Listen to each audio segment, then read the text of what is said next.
রাখবেন আর কোনো জোর ঝামেলা লড়াই মারপিট এগুলোতে যাবেন না।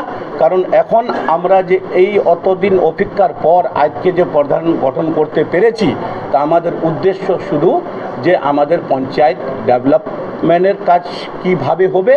নতুন প্রধানের দায়িত্ব গ্রহণ স্বাভাবিক ছন্দে ফেরার আশায় গোবিন্দপুর গ্রাম পঞ্চায়েত। দীর্ঘদিন ধরে পঞ্চায়েতের বিভিন্ন কাজ কার্যত থমকে থাকার অভিযোগের মধ্যেই নতুন প্রধানের দায়িত্ব গ্রহণ। উত্তর দিনাজপুর জেলার ইসলামপুর ব্লকের গোবিন্দপুর গ্রাম পঞ্চায়েতের নবনিযুক্ত প্রধান সোমবার আনুষ্ঠানিকভাবে দায়িত্বভার গ্রহণ করে পঞ্চায়েতের কাজ শুরু করলেন। নতুন প্রধানকে ঘিরে পঞ্চায়েত চত্বরে এদিন দেখা যায় উৎসাহ ও সাধারণ মানুষের ভিড়। দায়িত্ব গ্রহণের আগে পঞ্চায়েত কার্যালয়ের মিটিং হলে পঞ্চায়েত সদস্য ও কর্মীদের সঙ্গে বৈঠক করেন নবনিযুক্ত প্রধান। বৈঠক শেষে পঞ্চায়েত কর্মীদের পক্ষ থেকে তাকে দায়িত্ব বুঝিয়ে দেওয়া হয়। এরপর আনুষ্ঠানিকভাবে প্রধানের চেয়ারে বসেন তিনি। পঞ্চায়েতের সদস্য ও কর্মীরা ফুলের মালা দিয়ে নবনিযুক্ত প্রধানকে সংবর্ধনাও জানান। যার লিডারশিপে আমরা সফল হতে পেরেছি তার নাম হচ্ছে রমজান আলী, উনি পঞ্চায়েত সমিতির মেম্বার, ওনাকে ধন্যবাদ জানাচ্ছি।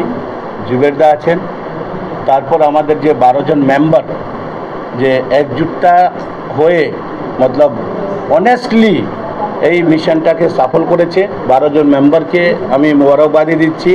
তারপর আমাদের গোবিন্দপুরের যে জনগণ আছে যে সহযোগিতা করেছে সবাইকে ধন্যবাদ দিচ্ছি।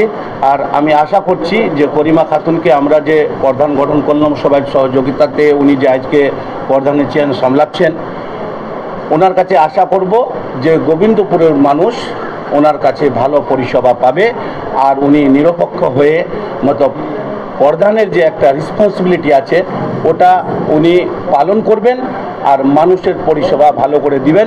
এটা আমাদের প্রধান সাহেব আজকে চেয়ারে দায়িত্ব নিলেন। অনেক প্রচেষ্টার পর আমরা অনেক প্রচেষ্টার পর আজকে প্রধানকে বসাতে পেরেছি। নিশ্চিন্ত আমাদের গোবিন্দপুর পঞ্চায়েত ভালো পরিষেবা পাবে, সবার নিরপেক্ষ হয়ে কাজ হবে, আমাদের মধ্যে কোনো ভেদাভেদ থাকবে না। আগের পঞ্চায়েত যেরকম চলছিল প্রধান সাহেবকে আমরা পাইনি, আমাদের প্রধান সবসময় থাকবে, মানুষের পাশে থাকবে, মানুষের উন্নয়নে থাকবে, মানুষের সবসময় যে কোনো ব্যাপারে প্রধান সাহেবা আমাদের সাথে আছে, আমাদের পঞ্চায়েতের সাথে আছে। আমি বিশেষ করে বলতে চাই গোবিন্দপুর টোটাল পঞ্চায়েতটাতে আমাদের কোনো ভেদাভেদ নাই। আমাদের একটাই কাজ, প্রধান সাহেবা প্রতিটা বুথে উন্নয়ন সমানভাবে করবে, সমানভাবে প্রচেষ্টা চালা যাবে, কোনো ভেদাভেদ থাকবে না আমাদের মধ্যে। কেমন লাগছে? খুব ভালো লাগছে। আমাদের 20 বছরের লড়াই এইটা যেটা রাজ শাসন চলছিল, রাজ শাসন শেষ হয়ে গেল, আজকে গণতান্ত্রিক প্রধান আমাদের করিমা খাতুন আজকে বসলো। এটা আপনারা বুঝে যান যে রাজতন্ত্র শেষ হলো, গণতান্ত্রিক প্রধান আজকে বসলো আমাদের। অনেকদিন চেষ্টা করার পর সবাইকে সালাম জানাই।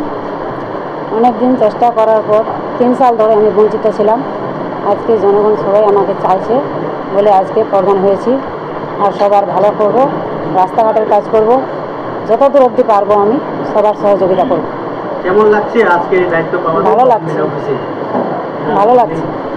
কি বলবেন এলাকার পঞ্চায়েতে যারা রয়েছে তাদের উদ্দেশ্যে কি বলবেন?